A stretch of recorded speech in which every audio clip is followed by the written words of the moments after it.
বেশিরভাগ মানুষই জানে। তো আপনাদেরকে নতুনভাবে জানালাম জিনিসটা, নতুনভাবে খুলে বিস্তারিত বোঝানোর চেষ্টা করলাম।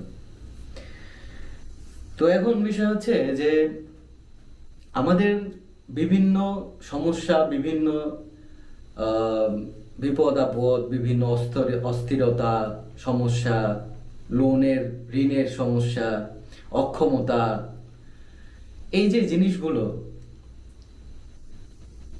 আমাদের, যখন আমরা এই জিকিরটা করলাম, এই জিকিরটা করার সাথে সাথে আমাদের ভেতরে একটা পজিটিভ ডাইমেনশন তৈরি হবে।